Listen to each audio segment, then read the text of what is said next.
Assalamualaikum warahmatullahi wabarakatuh. Di sini, kami kelompok 2 dari kelas 11 IPA 1 akan menjelaskan mengenai analisis musik barat. Nama anggota kelompok: 1. Anggi Widya, 2. Meifinda Putri, 3. Selsa Bila Bilkis, 4. Uus Syaifuddin. Analisis musik klasik. Materi analisis: 1. Sejarah musik klasik, 2. Fungsi musik klasik, 3. Perkembangan musik klasik, 4. Jenis alat musik klasik, 5. Biografi singkat maestro musik klasik, 6. Pertunjukan singkat musik klasik. Sejarah musik klasik. Musik klasik merupakan istilah luas yang biasanya mengarah pada musik yang berakar dari tradisi seni barat dan musik orkes. Jenis musik ini mencakup periode dari abad ke-9 sampai abad ke-21. Sejak abad kedua dan ketiga sebelum Masehi, di Tiongkok dan Mesir ada musik yang mempunyai bentuk tertentu. Dengan mendapat pengaruh Mesir dan Babylon, maka berkembanglah musik Ibrani yang menjadi musik iringan untuk di gereja sebagai dasar seni rupa abad pertengahan. Musik ini kemudian semakin digemari di kalangan masyarakat dan mulai menyebar di seluruh Eropa, menjadi musik instrumental maju yang berkembang pesat. Komponis besar muncul dari Jerman, Austria, Prancis, Italia, dan Rusia. Oleh karena itu, perkembangan musik klasik terpecah menurut kebangsaannya masing-masing, meskipun pada permulaannya adalah musik bernuansa romantik. Mulai abad ke-20, Prancis menjadi pelopor dari musik impresionitis yang segera diganti dengan musik ekspresionitis dari Austria. Musik klasik merupakan istilah dari suatu jenis atau aliran musik sekaligus suatu musik yang mengacu kepada 3 periode musik yang populer di Eropa pada masa-masa itu. 3 periode tersebut diantaranya: 1. Zaman Barok dan Rokoko abad ke-17, 2. Zaman Klasik abad ke-18, 3. Zaman Romantik pertengahan abad ke-18. 2. Fungsi musik klasik.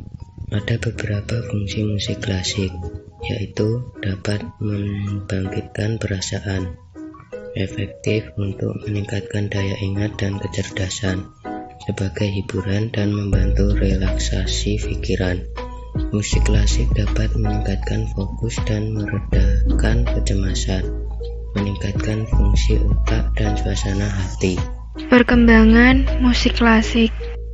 Perkembangan musik klasik dapat terbilang cepat dan mudah menyebar di negara-negara di seluruh dunia. Ini dibuktikan dengan adanya para komponis musik klasik dari berbagai negara, diantaranya dari Jerman, Austria, Hungaria, Polandia, dan lain-lain. Musik klasik berkembang menjadi lebih sederhana, lebih mudah dimainkan, dan tidak membingungkan para pemain dibandingkan dengan musik barok. Tujuannya agar dapat didengar oleh para pedagang dan guru sekolah. Para komponis zaman tersebut berfokus pada pengembangan teknik dan teori musik, serta musik yang terdengar dari orkestra merefleksikan apa yang akan dikenal dengan zaman pencerahan. Musik zaman klasik terkenal yang akan keindahan dan struktur serta ekspresi musik yang sempurna. Orkestra pada musik klasik juga mengalami perkembangan kualitas dan kuantitas. Misal, harpsichord diganti piano dengan ensemble bass. Musik sonata atau Beethoven juga berkembang menjadi salah satu komponen atau elemen utama musik klasik. Yang paling berharga adalah bahwa musik klasik merupakan elemen dasar dari semua musik untuk zaman selanjutnya. Banyak para komponis setelah zaman klasik yang hingga saat ini masih mempelajari karya-karya 2 komponis bersejarah, yaitu Mozart dan Beethoven. Dan hingga saat ini pula, musik klasik masih digunakan dalam pertunjukan orkestra. 4. Jenis alat musik klasik.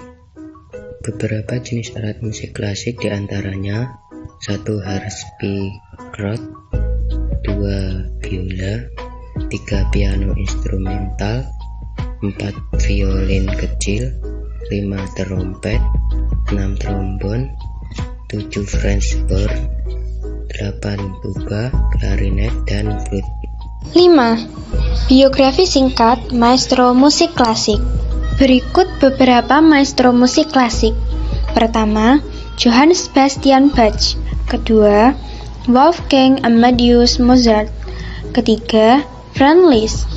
Keempat, Frederick Chopin. Dan yang kelima, Ludwig van Beethoven. Johann Sebastian Bach 1685 sampai 1750. Lahir pada 21 Maret 1685 di Eisenach, Jerman. Bach adalah salah satu komposer musik klasik terhebat sepanjang masa. Bach lahir dari keluarga musisi. Ayahnya bernama Johann Ambrosius Bach, merupakan direktur musik di Eisenach, dan ibunya Maria Elisabeth Lamberhit adalah orang yang handal memainkan instrumen. Ia adalah anak bungsu dari 8 bersaudara. Pada tahun 1695, orang tua Bach meninggal dunia. Kemudian ia diasuh oleh kakak laki-lakinya, yaitu Johann Christoph Bach. Bach sudah mulai belajar musik sejak usia 10 tahun di daerah Ohrdruf 6, kota Altenburg. Ia juga belajar bahasa Latin, Prancis, Yunani, Italia, dan belajar tentang teknologi. Pada 3 April 1700, Bach diterima di sekolah prestisius Sondro Michael di Lemberg, dan ketika sudah lulus, ia bekerja sebagai musisi kapal selama 7 bulan. Pada 1707, ia bekerja di gereja Santa Aulasius Mulhausen, dan disinilah ia bertemu istrinya yaitu Maria Barbara. Mereka menikah dan dikaruniai 7 orang anak. Tahun 1716, ia bekerja di istana Pangeran William Ernst dan mendapatkan gelar.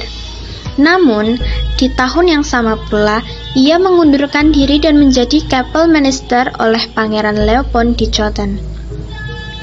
Di tahun 1721, ia menciptakan karya-karya terkenal seperti Brandenburg Concerto, Toccata and Fugue, dan buku lagu Das Wohltemperert yang di dalamnya ada lagu Prelude on C Major.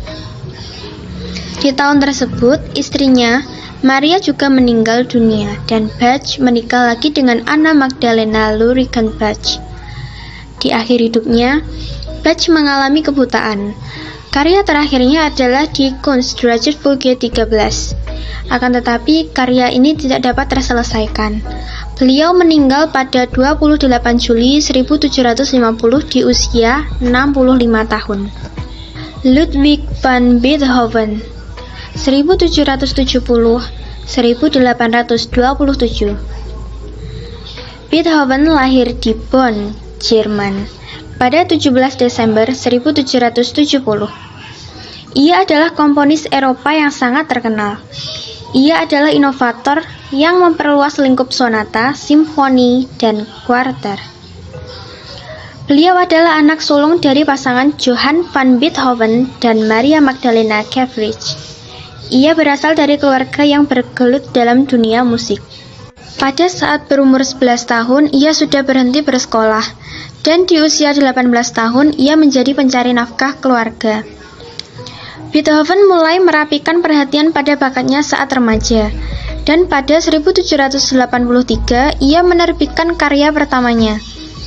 Beethoven terus mengalami perkembangan, dan pada 1787, ia dikirim ke Wina untuk belajar bersama Mozart.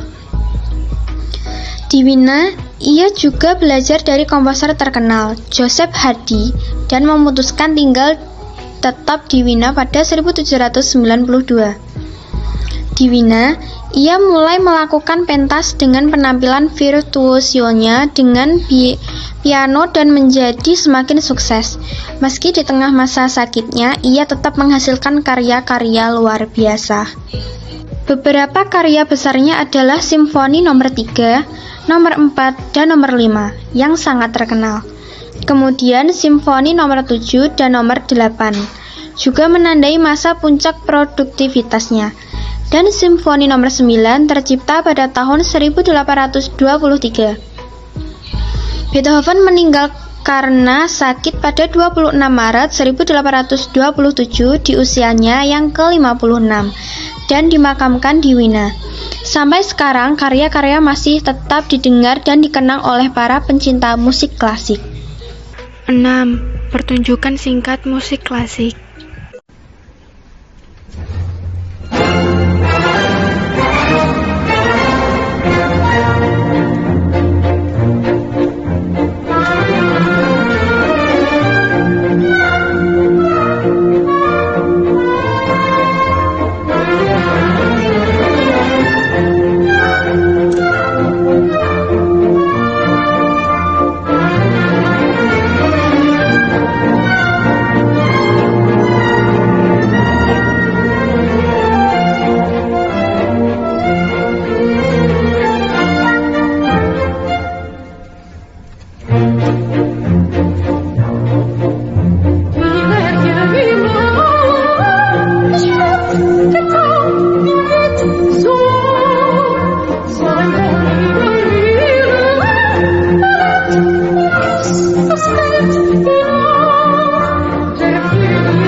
lebih seperti itu pertunjukan musik klasik. Dengan ini kami akhiri. Wassalamualaikum warahmatullahi wabarakatuh.